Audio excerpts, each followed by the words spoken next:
So Adobe got, they took some heat this week. I think the story first broke on Bloomberg, but basically that Adobe, their whole, we're really ethical. We train everything 100% using an ethical framework on our own stock imagery.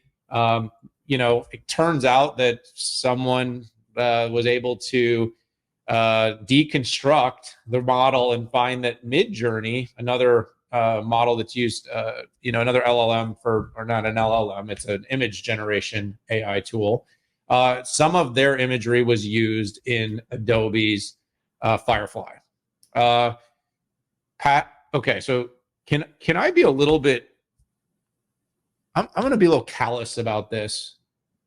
Do it. Let it rip. Me like really like. So you got everybody's loving on some Sora, and here you got the CTO of Sora. Like, what did you train your model on?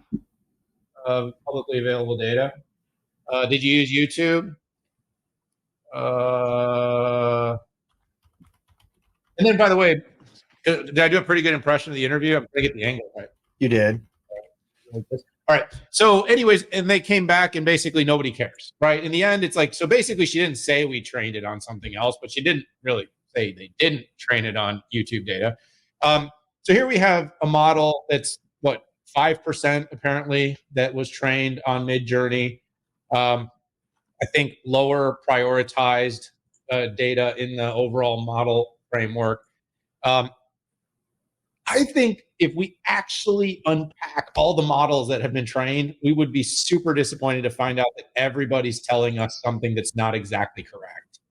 This doesn't give Adobe a free pass. They tried to use the high road. We're doing it and we're better in how we do things. And it's never good when it comes back that you didn't do what you said you did. But having said that, I also think there's just such a huge gambit. I mean, the vast majority, almost 95%, was trained exactly as they prescribed.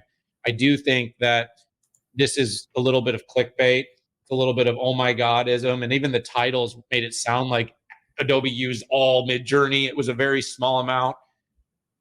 I think we either need full transparency or we don't, meaning like if we're going to do this and kind of roast companies for what they're doing, then we should look at all the models and how they're trained.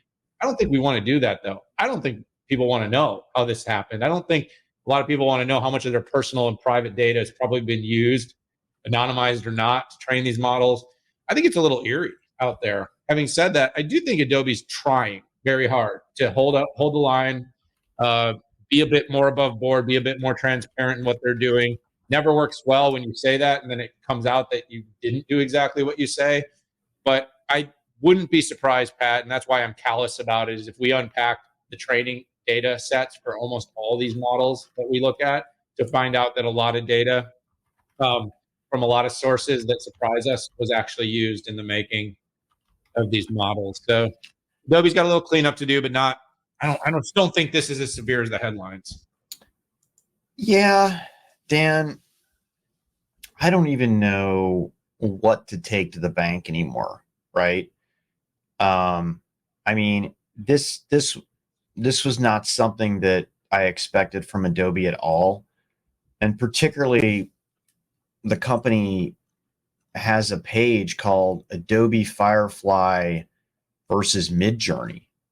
And the last thing on the page, right, talks about community first and compensating Adobe stock contributors and commercially safe for individuals and enterprise creative teams. And now I believe that they're doing all of those, but yeah, it was a little bit of a surprise. And Adobe was the most, in my head, the most pristine of that, because they at least the way I interpreted it was black and white, right? We're using Adobe stock footage that we're paying contributors for, and you don't have to worry about getting sued or something like this. So yeah, are we finding out that pretty much everybody is doing this? I think so, right? And unlike you, Dan, I would like to see what's under the hood of all of these models. In fact, one of the things I gave a lot of credit to Salesforce is that, and IBM, is they gave their sources and their methods for it. So, for instance, what's the data they used? How did they prune it? And what was the method of the output?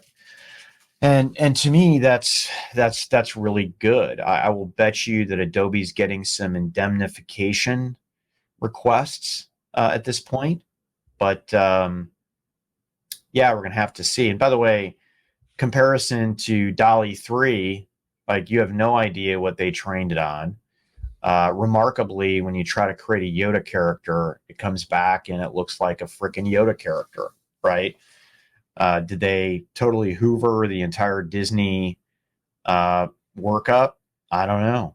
But, you know, if we're looking at that from that angle, Adobe looks pretty darn clean. You cannot get Firefly to do anything that comes back that looks like it came back from licensed content, you know, Disney content or something like that. That's a great point, Pat. I mean, so I said, like, the trillion parameter models, though, a billion even, like, this isn't being QA'd by some, you know, is some fact checker. I mean, it's too big. There's like literally no, you know what I mean? The only thing you can build is more AI to actually check the AI. Yeah. It's just not, I don't know. There's going to be mistakes made, but, you know, if this is what we're holding the world accountable for, which it should, you know, I just hope we have some higher standards up the chain in other areas.